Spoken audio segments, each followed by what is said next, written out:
오늘 함께 은혜 나누실 말씀은 열왕기상 17장 1절에서부터 7절까지 말씀이 되겠습니다. 열왕기상 17장 1절에서 7절 말씀을 우리 다 함께 봉독해 올리겠습니다. 길르앗에 우거하는 자 중에 디셉 사람 엘리야가 아합에게 말하되 내가 섬기는 이스라엘의 하나님 야훼께서 살아계심을 두고 맹세하노니 내 말이 없으면 수년 동안 비도 이슬도 있지 아니하리라 하니라. 야훼의 말씀이 엘리야에게 임하여 이르시되 너는 여기서 떠나 동쪽으로 가서 요단 앞 그릿 시냇가에 숨고 그 시냇물을 마시라. 내가 까마귀들에게 명령하여 거기서 너를 먹이게 하리라. 그가 야훼의 말씀과 같이 하여 곧 가서 요단 앞 그릿 시냇가에 머물매 까마귀들이 아침에도 떡과 고기를 저녁에도 떡과 고기를 가져왔고 그가 시냇물을 마셨으나 땅에 비가 내리지 아니하므로 얼마 후에 그 시내가 마르니라. 아멘. 이번 한 주간 열왕기 말씀을 통해서 복음의 영역에서 라는 주제로 은혜를 나누고 있습니다. 월요일에는 복음의 영역에서 첫 번째 시간으로 복음의 영역을 흔드는 세력과 환경이 있을 때 이를 어떻게 대처해야 하는지 살펴보았습니다. 그것은 내 마음의 중심을 하나님께 드림이 필요하다 이렇게 말씀을 드렸는데요. 그래서 예수님처럼 고난 중에서도 하나님께서 맡겨주신 그 뜻대로 그 길을 조용히 걸어가면 성령님께서 깨닫게 하시는 주님의 목소리를 들을 수 있고 주님의 인도하심을 받을 수 있다 말씀드렸습니다. 화요일은 열왕기상 13장 말씀을 통해서 복음의 영역을 벗어나 방황할지라도 다시 돌아올 기회를 허락하시고 초청하시는 그 하나님의 은혜를 살펴보았습니다. 그 은혜의 상징이 우리에게 십자가의 초청이요 다시 돌아오신다는 그 빈무덤의 상징이기 때문에 그 초청이 있는 예배 자리를 지키고 그리고 우리의 사명, 복음의 영역을 확장해 나가시는 성도 여러분 되실 줄 믿습니다. 어제는 복음의 영역 세 번째 시간으로 그 복음의 영역 안과 밖의 사람들의 삶이 어떻게 구별되고 또 흔들릴지라도 어떻게 지켜가야 하는지 살펴보았습니다. 하나님께 소명받은 사람과 자신의 영광을 위해 살아가는 사람들의 삶은 결국 다르게 돼 있고 복음의 영역을 지키기 위해서 우리 인생이 나의 소유가 아니라 하나님의 것임을 날마다 고백하는 그런 청지기의 자세가 필요하다 이런 말씀을 드렸습니다. 오늘은 복음의 영역 네 번째 마지막 시간으로 복음의 영역이 세상의 영역으로 바뀌어가고 우리의 목소리가 벽에 막혀서 전파되지 않을 것 같을 때 신앙인으로서 우리는 어떻게 해야 될까 이를 좀 살펴보고자 합니다. 하나님을 향한 믿음은 내부에 모순을 포함할 때가 있습니다. 그런 모순을 경험할 때 우리는 고민하게 됩니다. 그래서 신앙의 한 극단적인 면에는 주님을 향한 믿음이 사실은 어리석은 일임이 증명됐다 이렇게 믿고 나 스스로 살아가는 삶에 올인하는 그런 경우도 여러분 보셨을 것입니다. 그러나 다른 한 면에서는 신앙의 선배들이 말하는 것처럼 하나님을 여전히 기대하며 바라보고 그 모순을 묵묵히 견디며 하나님의 뜻을 이루어가는 사람들을 보셨을 것입니다. 오늘 본문에 나오는 예언자 엘리야의 이야기의 시작이 바로 이것을 보여주고 있습니다. 그래서 첫 번째 서론 및 배경을 살펴보겠습니다. 이러한 하나님의 목소리를 따르는 엘리야를 이해하기 위해서는 배경을 좀 먼저 살펴볼 필요가 있는데요. 북이스라엘에서 예언자들이 엘리야 같이 나오게 된 이유에는 왕들의 오만이 큰 역할을 했습니다. 먼저 말씀드린 것처럼 여로보암이 베델과 단에 따로 성소를 만들고 금송아지를 세워서 자기에게 돈을 바친 사람들을 제사장으로 세우자 그 북이스라엘에 있었던 제사장들과 레위인들은 모두 남쪽으로 피신을 갔습니다. 그러니까 예언자들만 하나님의 사명을 받은 소수의 예언자들만 남은 것입니다. 이후의 왕들도 이를 바꾸지 않고 계승했습니다. 왜냐하면 어제 말씀드린 바와 같이 물질 때문이었죠. 자신들의 이익이 돌아왔기 때문에 이를 계속 고수하게 된 것입니다. 그리고 이를 다시 한번 새롭게 바꾸기 시작한 왕이 나오는데 그의 이름이 오므리입니다. 오늘 본문 말씀의 배경이 되는 시대의 왕 오므리입니다. 그는 정치 감각이 탁월해서 구테타를 일으켜서 왕이 되지 않고 전임 왕을 죽인 배신자 시므리를 처단하고 백성들의 신뢰를 얻었습니다. 디분이라고 하는 사람이 4에서 5년 정도 괴롭혔지만은 백성들은 결국 이 오므리를 신뢰하고 왕위에 오르도록 했습니다. 그가 새로운 수도를 사마리아로 선택했는데요. 왜냐하면 이곳이 예전에 사람이 살지 않았기에 그 어느 지파의 그 갈등에도 이렇게 속박되지 않는 그러한 지역이었습니다.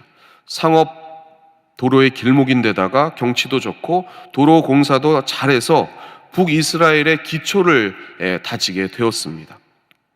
오므리는 아주 후하게 값을 주고 그 땅을 사서 도시를 건축한 후에 쇼므론이라고 불렀습니다. 그래서 나중에 그리스어로 옮길 때 사마리아라고 읽게 되는 것입니다. 오므리와 그의 아들 아합 때에 건축한 건물들은 아주 튼튼해서 계속 유지가 되었습니다.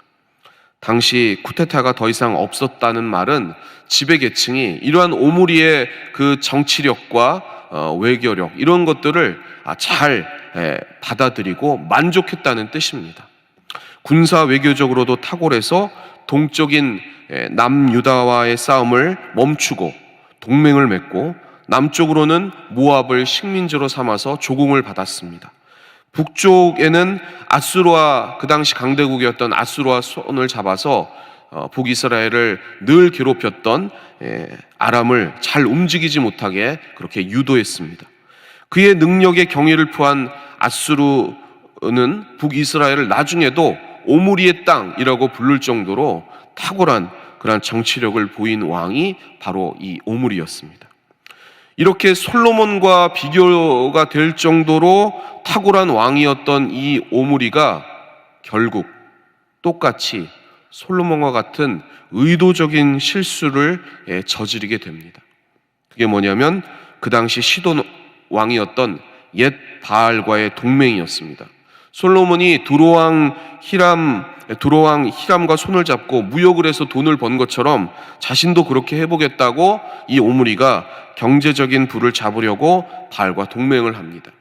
근데 이 옛 바알이 이 요세푸스의 증언에 따르면 군사 쿠데타로 정권을 잡은 이 아스다롯 신전 제사장 출신이었습니다. 그러니 얼마나 이 바알을 잘 섬기겠습니까?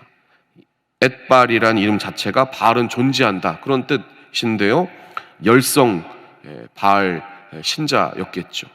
그래서 그의 딸 이세벨도 거기에 영향을 받았고 이 이세벨 공주 자체도 연구자에 보면 제사장직을 수행했을 정도로 아주 그러한 바알에 대한 열성 신자였다 이렇게 기록이 되고 있습니다. 그러니 이 오므리는 이들과 경제적인 이익으로 한몸이 되기로 결정해서 아들 아합과 이 이세벨을 결혼시켜서 이 이세벨을 북이스라엘로 오게 합니다. 그러면서 이세벨이 열성 신자이니까 그 소원을 얘기합니다. 바알과 아스타롯을 위한 신전을 건축하고 싶다. 그래서 새로운 수도에 이 사마리아에 그리고 여러 도시에 이러한 신전들이 세워지게 됩니다. 다시 말해서 국가 신앙이 바뀌게 된 것입니다. 이 종교가 백성들 사이에 그렇게 깊게 들어갔다는 상징적인 이야기가 바로 히엘의 여리고성 건축 이야기입니다. 오늘 본문 말씀 바로 앞장 16장에 나오는데요. 이에 대해서 여호수아 6장 26절에 이러한 경고가 있습니다. 여러분이 아시는 것처럼요. 우리 같이 한번 말씀을 봉독해 보겠습니다. 여호수아가 그때 맹세하게 하여 이르되 누구든지 일어나서 이 여리고성을 건축하는 자는 야훼 앞에서 저주를 받을 것이라. 그 기초를 쌓을 때에 그의 맏아들을 이룰 것이요 그 문을 세울 때에 그의 막내 아들을 이르리라 하였더라. 여기서 말하는 야훼의 저주에 대한 우리의 생각이 이렇게 생각할 수 있습니다. 하나님께서 맏아들과 막내아들을 여리고성을 건축하면 치시는 저주를 내릴 것이다, 이렇게 생각하시기 쉬운데요, 그게 아니라 그 저주를 넘어서는 겁니다. 그걸 경고하고 있는 겁니다. 막내아들과 맏아들을 부모가 직접 죽이면서도 그게 재앙인지 모르는 저주, 즉 하나님의 말씀을 모르는 저주를 받을 것이다, 그런 경고를 하는 것입니다. 페니키아 사람들은 믿던 그런 바알, 몰록 신앙 안에 건물을 지을 때, 그러니까 국가에 큰 건물을 지을 때 자신들의 신에게 바치는 그런 희생의 의미로, 복을 주시고 지켜달라는 의미로 자식을 바치는 그러한 예식이 있었습니다. 베델 사람 히엘은 이 이세벨을 통해서 이 신앙을 받아들인 겁니다. 그러니까 그 신앙에 매몰되어서 기초를 쌓을 때 항아리에 맏아들 아비람을 넣어서 파묻고, 그리고 건물을 완성시킬 때는 그 다음 아들이었던 수굽을 넣은 겁니다. 그러면서도 그 어리석은 신앙으로 자식을 잃었는데 그게 나라를 위해 희생하고 충성한 것이다, 이 종교를 위해 내가 희생한 것이다, 그렇게 생각했다는 것입니다. 하나님께서 저주를 내리신 게 아니라 자발적으로 자신의 자식들을 바치면서도 그것이 저주인지도 모르는 가증한 종교의 노예가 되은 더 큰 저주를 받았다, 그것이 저주가 아니겠느냐라는 것이 열왕기상 16장의 고발인 것입니다. 이렇게 왕부터 이익을 위해서 하나님의 율법을 무시해버리는 모습을 보이고, 새로이 들어오는 종교가 복을 위해서라면 자식을 불사르는 모습을 보이자 북이스라엘의 지배계층은 자신들의 이익을 위해서 훨씬 더 많은 그러한 이익을 위해 백성들을 쥐어 짜내고 있었습니다. 그럼에도 불구하고 그것이 당연하다고 여겼습니다. 왜 그랬을까요? 여러분, 왜 그랬을까요? 나라가 눈에 보이는 그러한 솔로몬의 전성기를 또다시 구가하고 안전하고 부강해졌기 때문입니다.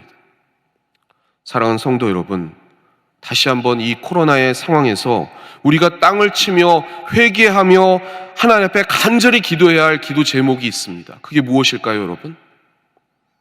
하나님께서 경고하는 목소리가 무엇일까요? 하나님의 땅, 우리의 복음의 영역이 눈에 보이는 경제적인 부를 쫓다가 우리의 자녀들과 후손들이 하나님을 떠나고 있습니다.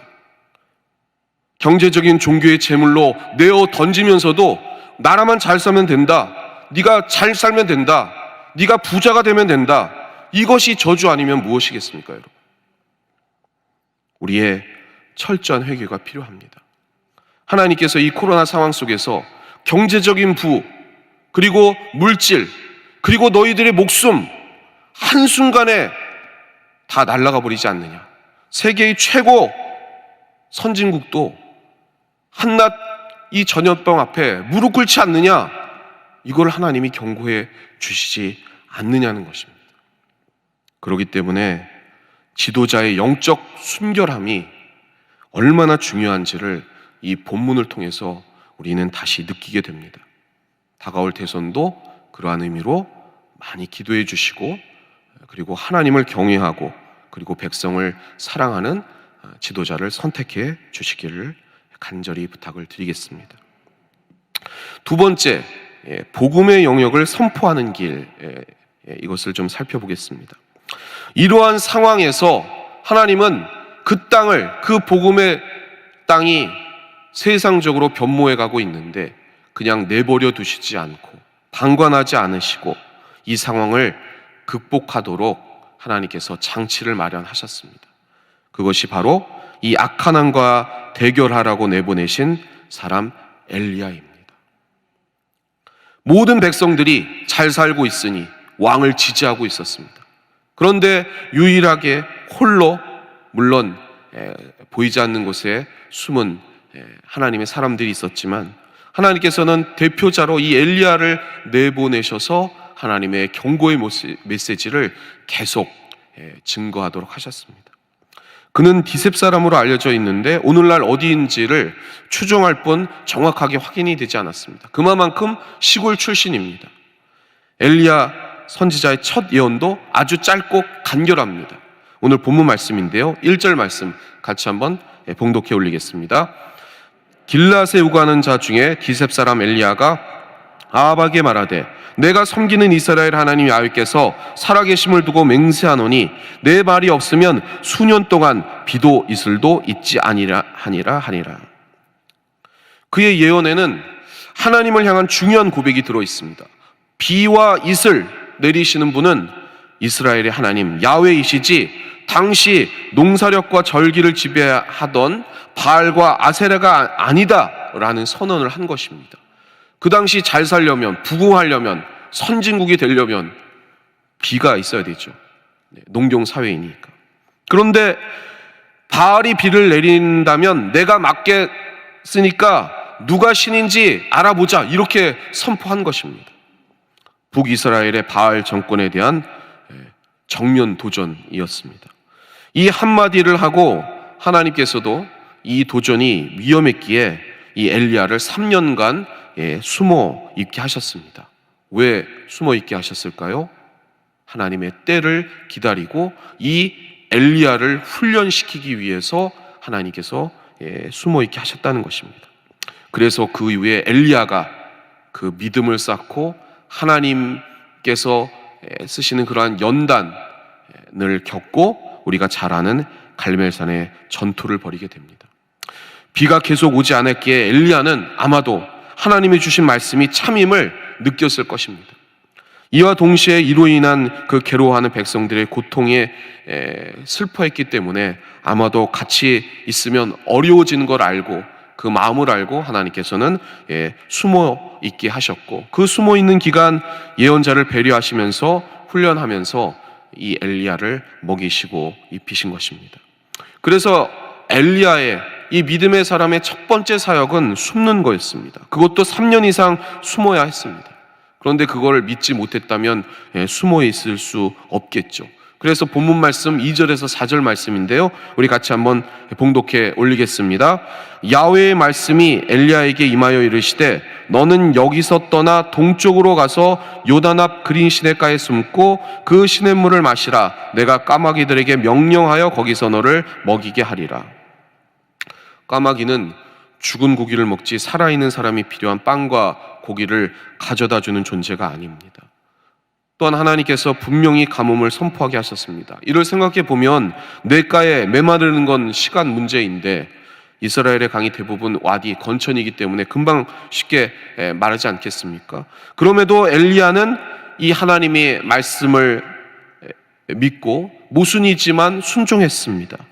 우리에게도 그 순종이 필요합니다. 때로는 모순일 것 같지만 하나님이 명령하시면 그것이 순종하는 믿음의 연단이기에 그를 따르는 게 필요합니다. 그러한 여러분 되시기를 바랍니다. 까마귀는 사람에게 접근하지도 말하지도 친근하지도 않는 존재인데 하나님께서 이 엘리야를 먹이겠다고 그렇게 말씀하셨을 때 이에 순종합니다. 그리고 찾아오는 사람이 없어 무슨 일이 벌어지는지도 모르는 그러한 곳에 숨으면서 그 믿음의 연단을 경험합니다. 제사장들과 레위인들은 이미 오래전에 남유다를 탈출했고, 그리고 이세벨은 야훼 예언자들의 씨를 말리고 있었습니다. 국내 대신 오바댜가 목숨을 걸고 100명의 예언자들을 굴속에 숨기고 먹이고 있었지만 이 엘리야는 거기에 속하지 못했습니다. 그 사이에 이세벨은 자신의 종교를 널리 펼쳐서 당장 끌어모을 수 있는 그러한 예언자만 850명에 달했습니다. 그러한 세상에 맞서서 하나님은 엘리야를 숨기고 다시 사렙다, 즉 자신이 싫어하는 이세벨의 고향 근처에 연단 후에 이 엘리야를 보냅니다. 그때 이 엘리야는 두려워하지 아니하고 그곳에 아무것도 먹을 것을 가지고 있지 못한 그 과부를 찾아가서 그 아들을 살리는 그러한 경험을 통해서 하나님만이 진정한 우리의 희망이구나, 소망이구나, 그것을 다시 한번 경험하게 됩니다. 그 살아계신 하나님을 경험하고 그리고 이 치열한 갈멜살 전투에 임하는 것이 엘리야였습니다. 복음의 영역을 선포하는 자에게 끊임없이 믿음을 키우시는 하나님의 의지를 오늘 본문 말씀을 통해서 볼 수 있습니다. 그리고 그것을 위해서는 우리에게 순종이 필요하다는 것을 오늘 말씀을 통해 우리는 깨닫게 되는 것입니다. 우리의 가정을 지키는 것, 우리의 소중한 신앙 공동체를 지키는 것, 이 복음의 영역을 지키는 것보다 더 중요한 것은 없습니다. 이를 위해 하나님께서는 그저 방관하는 것이 아니라 하나님의 순종하는 사람을 내어서 계속 훈련시키시고 회복을 준비하신다는 것, 그것을 여러분 명심하시길 바랍니다. 그 쓰이는 사람이 여러분과 제가 되기를 주님의 이름으로 축원합니다. 그러나 중요한 것은 그러기까지 모순에 맞서는 연단과 훈련이, 그러한 과정이 필요하다는 것입니다. 하나님의 그 큰 그림을 엘리야는 모두 알기 어려웠을 것입니다. 그러나 하나님께서 그에게 선물로 주시는 믿음과 음성이 엘리야를 만들어갑니다. 부르심과 응답 사이의 모순을 엘리야는 순종으로 넘어선다는 것입니다. 이제 마지막 적용과 결론의 말씀을 드리겠습니다. 이는 저희에게도 마찬가지입니다. 우리는 현 시대에 맞서 신앙이 메마른 지역 한가운데에 있습니다. 아무런 기적도 이적도 없는 것처럼 보이고 하나님을 섬기는 사람도 점차 적어져 가는 게 현실입니다. 과거에는 큰 신앙의 물이 흘러서 부흥을 맛보았지만은 지금은 아무런 생수가 흐르지 않는 것처럼 보일 때가 있다는 것입니다. 과학, 이성, 경제적인 부 앞에 매몰된 세상에 맞서서 저희의 믿음은 엘리야처럼 시험당합니다. 그러나 이러한 상황을 저희는 우리의 믿음이 틀렸다는 신호도 받아들이지 않습니다. 오히려 이곳에서 우리는 까마귀를 기다려야 할 줄 믿습니다. 하나님이 주시는 영의 양식을 기다리는 여러분 되시기를 바랍니다. 그리고 사렙다 가버와 같은 하나님이 선택하신 믿음의 계기를 통해서 하나님만이 살아계신 하나님이시고 역사하시는 하나님이시고 우리의 삶을 이끄시는 하나님임을 날마다 체험하시는 여러분 되시기를 바랍니다. 그래서 이 코로나 상황에 하나님께서 경고하시는 그런 말씀을 다시 한번 세상 속에 선포하시고 신앙을 추스려 과학과 이성과 경제적인 부가 하루아침에 허상이라고 말씀하시는 그 하나님의 경고의 메시지를 세상에 선포하시기를 바랍니다. 마치 당시 농경사회의 경제를 좌지우지할 비를 내린다는 신, 그 바알을 섬기는 아합과 이세벨에게 그 경제적인 부가 한순간에 무너뜨릴 수 있는 가뭄을 하나님께서 허락하시니 누가 신인지를 보라, 이렇게 담대하게 선포하시는 여러분 되시기를 바랍니다. 하나님은 그렇게 가장 낮은 곳을 통해서 아합과 이세벨에게 자신의 권능을 보여주셨습니다. 하나님께서는 이 시대에도 그렇게 하실 줄 믿습니다. 그럼 우리는 어떻게 해야 할까요? 예수님께서 하신 그 길을 걸어가면 됩니다. 예수님 당시 많은 신앙인들이 있어 보였지만 참 하나님을 신뢰하고 믿는 사람은 적었습니다. 그럼에도 주님은 흔들리지 않으시고 가난한 자를 찾으시고 그리고 병든 자를 고치시며 그들의 믿음을 보시고 일으켜 세워주셨습니다. 그 믿음이 있는 자를 오늘도 주님은 찾으십니다. 마지막으로 여러분이 잘 아는 말씀, 히브리서 11장 6절 말씀 다 함께 봉독해 올리겠습니다. 믿음이 없이는 하나님을 기쁘시게 하지 못하나니 하나님께 나아가는 자는 반드시 그가 계신 것과 또한 그가 자기를 찾는 자들에게 상 주시는 이심을 믿어야 할지니라. 사랑하는 여러분, 엘리야가 처음부터 그렇게 믿음이 대단한 사람은 아니었습니다. 여러분이 아시는 것처럼 그 갈멜산의 전투 이후에 이세벨이 죽이려고 쫓아오자 도망갔던 게 엘리야입니다. 엘리야가 믿음이 뛰어나서 그런 것이 아니라 하나님이 그 땅을 복음의 영역으로 회복시키기 위해서 선택한 하나님의 도구였습니다. 여러분도 마찬가지입니다. 하나님의 도구로 쓰임받아 그 하나님의 경고의 메시지를 이 땅에 선포하시는 여러분 되시기를 주님의 이름으로 축원합니다. 우리의 가정이, 우리의 삶의 자리가, 우리의 신앙 공동체가 이 땅이 흔들리고 있는데 하나님께서는 방관하지 않습니다. 여러분을 통해 역사해 주실 줄 믿습니다. 그러나 지금은 가뭄의 때이고 그리고 모순의 때입니다. 이 코로나의 상황 속에 믿음, 세상에 눈을 들어 인간적인 눈으로 세상을 바라보지 마시고 엘리야를 쓰시는 그 하나님을 바라보시기를 바랍니다. 사랑하는 여러분, 엘리야 이야기는 이사야나 에레미야와 같이 부르심이 없는 이야기처럼 보일 수 있습니다. 화려한 천상회의도, 그리고 하나님께서 들려주신 음성과 티격태격하는 그런 모습도 없어 보입니다. 그러나 대신 불간을 향한 믿음과 순종의 이야기로 시작을 합니다. 이것이 하나님의 뜻입니다. 오늘 우리에게 말씀하시는 뜻입니다. 어디에 자리에 있든지 숨어 있든지 일어서 있든지 가장 낮은 자리에 있는 자를 쓰셔서 순종과 훈련을 통해 하나님의 큰 역사를 이루신 것처럼 여러분을 써 주실 줄 믿습니다. 그 하나님의 경고를 세상에 외치며 성령님의 인도하심을 믿고 오늘도 승리의 길 걸어가시는 여러분과 제가 되기를 주님의 이름으로 축원합니다. 기도하겠습니다. 사랑의 아버지 하나님, 오늘도 하나님의 말씀 깨닫게 해주시고 이 세상에 맞서 담대함으로 일어서 적진을 넘으며 성벽을 뛰어넘는 믿음의 용사로 저희들을 써주신다는 그 강한 확신의 말씀, 심령에 각인케 해주신 것 감사를 드립니다. 오늘 저희들 위축되지 아니하고 우리의 소중한 복음의 영역을 지키기 위하여 최선을 다하려고 작정하오니 성령님 손붙잡아 주시고 은혜 베풀어 주시옵소서. 오늘도 변해가는 이 세상 속에서 하나님만이 유일한 우리 인생의 해답이며 열쇠임을 다시 한번 선포해 나가는 복음의 백성들 다 되게 하여 주옵소서. 우리의 문제와 소원 주님 앞에 아뢰입니다. 응답하여 주시고 또 빈손 들고 나오지 아니하고 주님께서 주시는 그 물질의 부를 위하여 헌신한 손길들 기억하여 주시사 핍절하지 않도록 넉넉히 채우셔서 주님이 하신 것처럼 베풀고 나누며 구제하는 선교의 삶 살게 해 주옵소서. 모든 것 주님께 의탁하오며 예수님의 이름으로 감사하며 간절히 기도합나이다. 아멘. 하늘에 계신 우리 아버지여, 이름이 거룩히 여김을 받으시오며 나라가 임하시오며 뜻이 하늘에서 이루어진 것 같이 땅에서도 이루어지이다. 오늘 우리에게 일용할 양식을 주시옵고 우리가 우리에게 죄 지은 자를 사하여 준 것 같이 우리 죄를 사하여 주시옵고 우리를 시험에 들게 하지 마시옵고 다만 악에서 구하시옵소서. 나라와 권세와 영광이 아버지께 영원히 있사옵나이다. 아멘.